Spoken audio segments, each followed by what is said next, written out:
السلام علیکم ناظرین، آپ دیکھ رہے ہیں اسلامک ٹاک۔ آج ہم آپ کو بتائیں گے جنگ خیبر کی ضرورت کیوں پیش آئی اور حضرت علی رضی اللہ تعالی عنہ نے تنہا کس طرح قلعہ خیبر کو فتح کیا۔ خیبر چند قلعوں کے مجموعے کا نام تھا جہاں کے لوگ کا مشغلہ کھیتی باڑی کرنا اور مویشی پالنا تھا۔ وہ علاقہ چونکہ بہت ہی زرخیز تھا لہٰذا اس کو حجاز کے گلے کا گودام کہا جاتا تھا۔ خیبروں کی اقتصادی حالت بہت اچھی تھی جس کا پتہ اس غذا اور اسلحوں کے اس ذخیرے سے لگایا جا سکتا ہے جو مسلمانوں کے ہاتھوں ان قلعوں کی فتح کے بعد سامنے آیا تھا۔ یہ قلعے فوجی اعتبار سے مستحکم اور مضبوط بنے ہوئے تھے جن کے اندر موجود فوجیوں کی تعداد 10,000 تھی۔ اسی وجہ سے یہودی اپنے آپ کو سب سے زیادہ طاقتور سمجھتے تھے اور یہ تصور کرتے تھے کہ مسلمانوں کے اندر ان سے جنگ کرنے کی ہمت اور طاقت نہیں۔ سن 2 ہجری میں سلام بن ابی الحقیق جو بنی نذیر کا ایک سردار تھا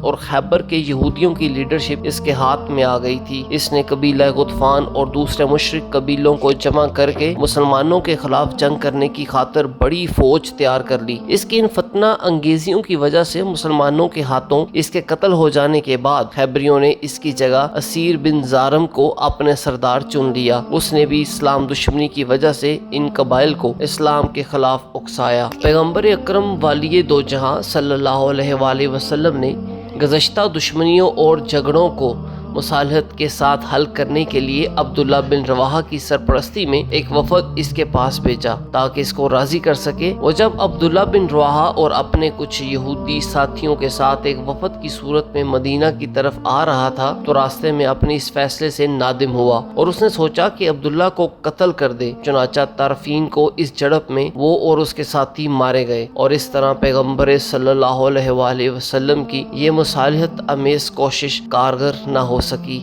ان تمام سازشوں اور فتنوں کے علاوہ موجودہ دور کے ایک مورخ کے بقول اس وقت یہ خطرہ بھی پایا جاتا تھا کہ خیبر کے یہودی مسلمانوں سے پرانی دشمنی کی بنا پر اور بنی قینقاع، بنی نذیر اور بنی قریظہ کی شکست کا بدلہ لینے کے لیے ایران یا روم کے علاقار بن سکتے ہیں اور ان کے اشارے پر مسلمانوں پر حملہ کر سکتے ہیں۔ پیغمبر اکرم صلی اللہ علیہ وآلہ وسلم جب صلح حدیبیہ کے بعد جنوبی علاقے کے خطرات کی طرف سے مطمئن ہو گئے تو آپ 8 ہجری کے آغاز میں 41 افراد پر مشتمل ایک لشکر کے ساتھ یہودیوں کی گوشمالی کے لیے شمال کی طرف روانہ ہوئے اور اسلامی فوج کے لیے ایک ایسے راستے کا انتخاب کیا جس سے غطفان جیسے طاقتور قبیلے کا رابطہ جس کا اس وقت خیبریوں سے معاہدہ تھا خیبریوں سے ٹوٹ گیا، جس کے بعد ان کے درمیان ایک دوسرے کی امداد اور تعاون کا کوئی امکان باقی نہیں رہ گیا تھا۔ یہودیوں پر اچانک ان کی بے توجہی سے فائدہ اٹھا کر حملہ کرنے کی حکمت عملی کے نتیجے میں راتوں رات قلعہ خیبر اسلامی فوج کے محاصرے میں آ گیا اور جب صبح ہوئی تو یہودیوں کے سردار اس خطرے کی طرف متوجہ ہوئے۔ البتہ پھر بھی مسلمانوں اور خیبریوں کی یہ جنگ برابر کی لڑائی نہیں تھی کیونکہ وہ لوگ بہت ہی مضبوط و مستحکم اور مورچہ بند قلعوں کے اندر تھے اور انہوں نے قلعوں کے دروازے بند کر رکھے تھے اور میناروں کے اوپر تیر اندازی کر کے یا پتھر برسا کر اسلامی فوج کو قلعے کی دیوار سے نزدیک نہیں ہونے دے رہے تھے۔ چنانچہ ایک حملے میں اسلامی فوج کے 50 سپاہی زخمی ہو گئے، دوسری طرف سے ان کے پاس کافی مقدار میں خوراک کا ذخیرہ موجود تھا، مگر اس محاصرے کے طولانی ہونے کی وجہ سے مسلمانوں کے پاس خوراک کا ذخیرہ بہت کم ہو گیا۔ انجام کار نہایت دشواریوں اور زحمتوں کے بعد خیبر کے قلعے یکے بعد دیگرے مسلمانوں کے قبضے میں آنے لگے، لیکن آخری قلعہ جس کا نام کموس تھا اور اس کا سپہ سالار مرہب تھا جو یہودیوں کا مشہور پہلوان بھی تھا، یہ قلعہ آخر تک کسی طرح فتح نہ ہو سکا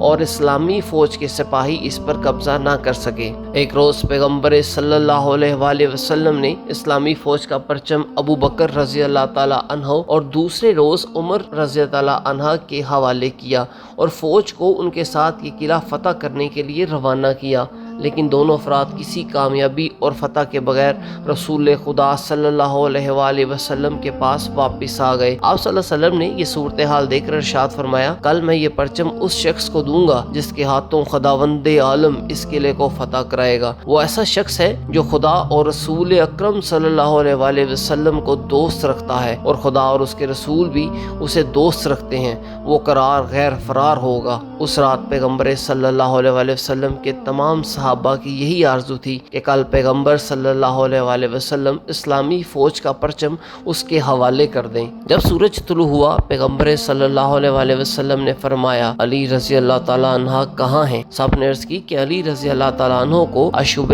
چشم ہے اور وہ آرام کر رہے ہیں۔ پیغمبر اکرم صلی اللہ علیہ وسلم نے حضرت علی رضی اللہ تعالیٰ عنہ کو طلب کیا اور آپ کی آنکھوں کو اپنی کرامت سے شفا بخشی، اور اس کے بعد اسلامی فوج کا علم ان کے حوالے کیا اور فرمایا ان کی طرف جاؤ، اور جب ان کے قلعے کے پاس پہنچنا تو پہلے انہیں اسلام کی دعوت دینا اور خدا کے احکام کی اطاعت کے بارے میں جو ان کا وظیفہ ہے وہ ان کو یاد دلانا۔ خدا کی قسم اگر پروردگار نے تمہارے ہاتھوں ان میں سے ایک شخص کو بھی ہدایت کر دی تو یہ تمہارے لیے اس سے کہیں بہتر ہے کہ تمہارے پاس سرخ بالوں والے بہت سے اونٹ ہوں۔ حضرت علی پیغمبر اکرم کے مطابق حضرت علی رضی اللہ تعالیٰ عنہ پیغمبر اکرم صلی اللہ علیہ وآلہ وسلم کے مطابق روانہ ہوئے اور ایک دلیرانہ جنگ میں مرہب کو قتل کیا اور بے نظیر ولا جواب شجاعت کا مظاہرہ کرتے ہوئے اس مستحکم اور مضبوط قلعے کو فتح کر لیا۔ جیسا کہ آپ نے ملاحظہ فرمایا کہ اس فتنہ اور فساد اور سازشوں کے اڈے یعنی خیبر کی فتح میں چند اسباب اور عوامل کار فرما تھے، جن میں سے پیغمبر اکرم صلی اللہ علیہ وآلہ وسلم کی بہترین سپہ سالاری اور جنگ حکمت عملی، جسے دشمن کی غفلت سے فائدہ اٹھانا، دشمن سے متعلق خبریں اور ان کے قلعوں کی اندرونی معلومات حاصل کرنا، اور بالآخر حضرت علی رضی اللہ تعالیٰ عنہ کی بے نظیر شجاعت کا بھی اس میں کافی اہم کردار تھا۔ پیغمبر اکرم صلی اللہ علیہ وآلہ وسلم نے حضرت علی کی اس بہادری اور فداکاری کو اس انداز سے سراہا کہ اس دور کے ہر مسلمان بچے کی زبان پر آپ کی بہادری کا کلمہ تھا، اور اس کے مدتوں بعد تک آئندہ نسلوں کو بھی یہ واقعہ معلوم تھا۔